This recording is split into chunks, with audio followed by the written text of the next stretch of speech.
the zoo. See the lions, see the bears, watch the monkeys climb the stairs. Zoo, zoo, animals all around, come and see the sights and sounds.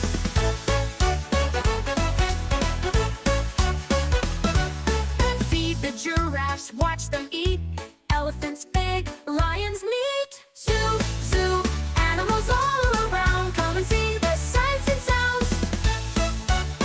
Let's go to the zoo, adventures waiting just for you.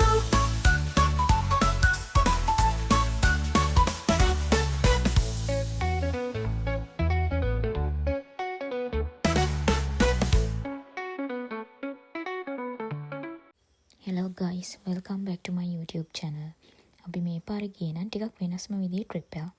මේක අපි ගියේ ගොඩක් සත්තු බලන්න. මුලින්ම අපි උඩවලව ජලාශය බලලා, එතන ඩෑම් එක බලලා, පාරේ ඉන්න අලි පැටවුන්ට කන්නක් දීලා කෙලින්ම ගියා ඇත් වතුරු සෙවණට. ඔයාලා දන්නවනේ ඇත් වතුරු සෙවණ කියන්නේ මොකක්ද කියලා? ඒකේ ඉන්නේ මෙන්න මේ වගේ අනාථ වෙච්ච පුංචිම පුංචි අලි පැටව්, ඇත් පැටව්. මේ ටයිම් එක දවල් 2:00 අපි දවල්ටත් කාලා එහෙමම තමයි මේක බලන්න ගියේ. මෙතන ඉන්නේ චූටි අලි පැටවුන්ට කිරි දෙන එක තමයි පෙන්වන්නේ. මේ දැන් වෙලාව දවල් 2:00. දවල් 2:00 උදේ 10:00 ආයි හවස ටයිම් එකක් තියෙනවා. ඔන්න ඔය වෙලාවල් වලට තමයි අලි පැටවුන්ට කිරි පොවන එක මිනිසුන්ට පෙන්වන්නේ. අපි ගිහපු ටයිම් එකේ නම් ලෝකල් කට්ටිය වැඩි හිටියේ නැහැ. ගොඩක් හිටියේ ෆොරින් කට්ටිය. සෙනගත් අඩුයි මේ ටයිම් එකේ. ඔයාලත් යන්න කැමති නම් 2:00 ටයිම් එකට යන්න. මොකද සෙනග අඩුයි, හොඳට බලන්න පුළුවන්. මේ වීඩියෝ එක චුට්ටක් දිග නිසා මම මේක ස්පීඩ් දාලා තියෙන්නේ. මට මේක ට්‍රිම් කරන්න හිතුනේත් නැහැ. ඒ තරම් හුරතල් මෙයාලගේ වැඩ. එයාලා අතන වැවෙන් නාලා එතන පොලිමට ඉඳලා ටික දෙනා තමයි එවන්නේ කිරි බොන්න. ඒගොල්ලෝ ටික දෙනා ඇවිල්ලා කිරි බීලා ඊට පස්සේ මෙන්න මේ තියෙන කොළ වර්ග ටික කනවා. එහෙම තමයි එයාලගේ බණ්ඩි පීරෙන්නේ. ඔයාලටත් පේනවා තියෙන්නේ අතන එක්කෙනෙක් ඉන්නවා එතන වැව ගාව. එතන ඉන්න එක්කෙනා අලි පැටව එකපාර 5 දෙනා වගේ තමයි එවන්නේ. ඊට පස්සේ මෙතන ඉඳන් ඒගොල්ලෝ පිළිවෙලට කිරි බීලා ඊට පස්සේ කෙලින්ම යන්නේ අර කොළ තියෙන තැනට කන්න. මිනිස්සුන්ටවත් නැති ඩිසිප්ලින් එකක් එයාලට තියෙනවා සත්තු වෙලා. බලන්නකො චූටි පැටව කලින් නම් මෙයාලා ඉගෙන ගන්න හැටි ඒවා. ගොඩක් ඉතින් මේක ඉන්නේ මං කලින් කිව්වා වගේ අම්මා නැති, එහෙම නැත්තම් රැලෙන් අයින් කරපු ලෙඩ වුණු ඒ වගේ පැටව තමයි. ඒගොල්ලෝ වනජීවී එකේ කට්ටිය ඒ කැලෑවල වලට ගිහින් එහෙම අසරණ වෙන පැටවුන්ව හොයලා ඒගොල්ලන්ව මේ ඇත් වතුරු සෙවණට ගේනවා.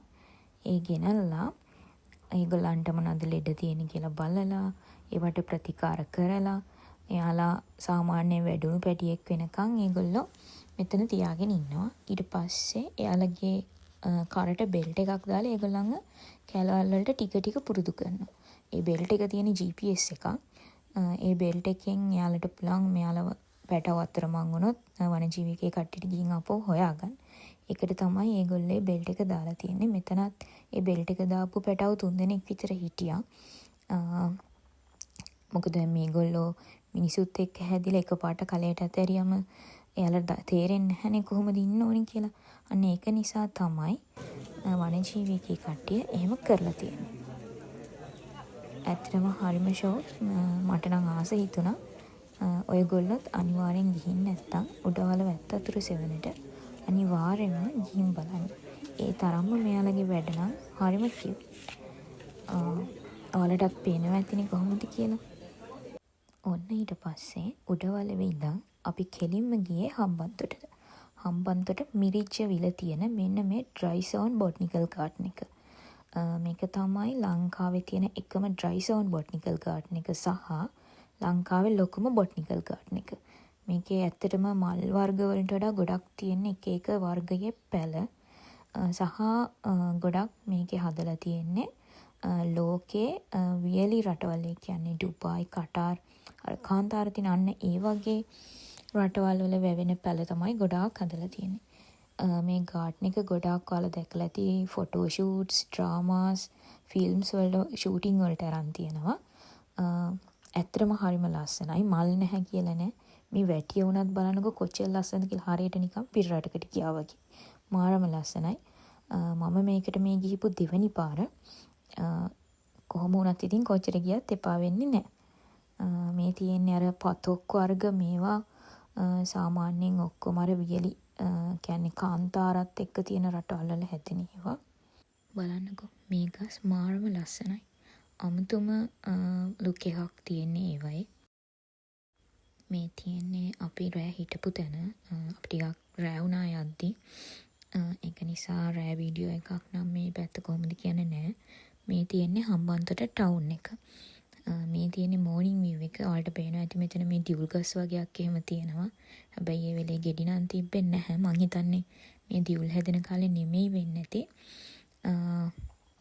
මෙතනත් ඇත්තටම හරිම ලස්සනයි.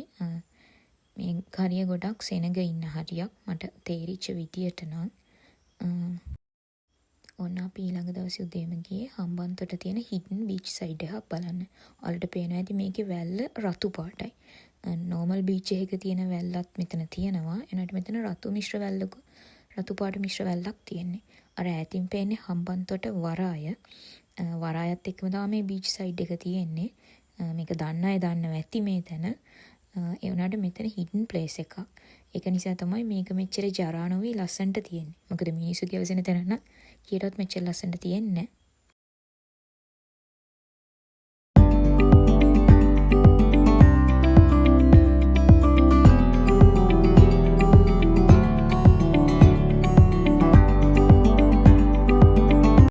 ඔන්න අපි ඊට පස්සේ ගියා රිදියගම සෆාරි පාක් එකට.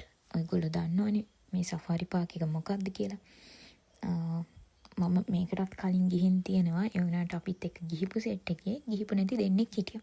ඒ දෙන්න නිසාම තමයි අපි මෙතෙන්ට ගියේ. අනික කලින් පාරෙද්දී අපිට සිංහ පැටව බලන්න හම්බුන්නේ නැහැ. ඒක නිසා මේ පාර සිංහ පැටව බලන්නත් එක තමයි අපි ගියේ. මුලින්ම තියෙන ලයන්ස් එක.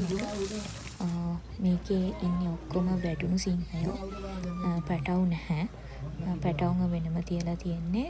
හැබැයි මේ පැටවුන්ගේ අම්මලා තාත්තලා නම් ඉන්නේ මෙතන. කියපු විදියට මෙතන සිංහයෝ 20 ගාණක් ඉන්නවා. ගොඩක් සිංහයෝ බෝ වෙලා තියෙනවා ලංකාවේ. ඒක නිසා තමයි 20 ගාණක් වෙලා තියෙන්නේ. නැත්තම් මං හිතන්නේ ලංකාවට ගෙන්නනකොට නම් ගෙන්නලා තිබ්බේ කීප දෙනයි.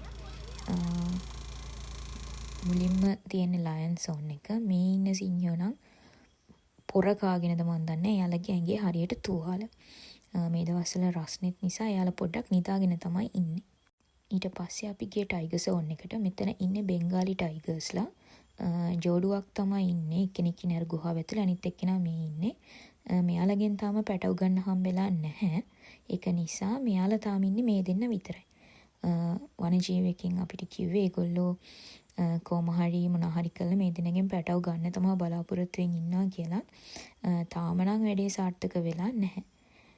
මේගොල්ලොත් අවුවේ සැරටද මන්දා වැටිලා නිදාගෙන ඉන්නවා. එක්කෙනෙක්වත් නැහැ ඇවිදින එක්කෙනෙක්. ඔක්කොමලා කම්මැලිකමට නිදි.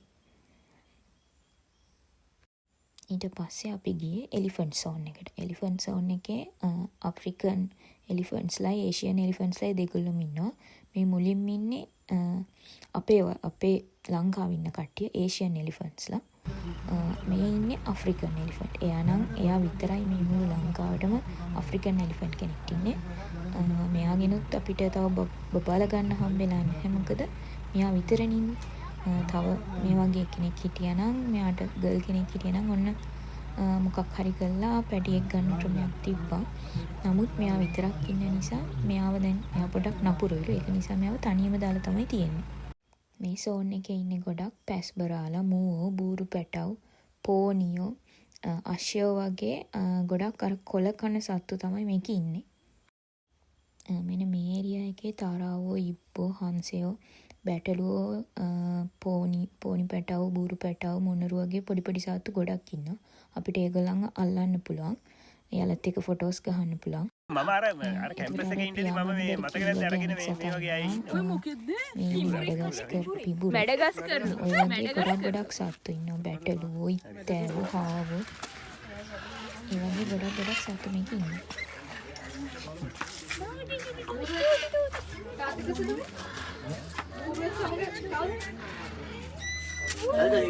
කවුනි කන්නෝනි අර කන්නෝනි වෙලා කන්න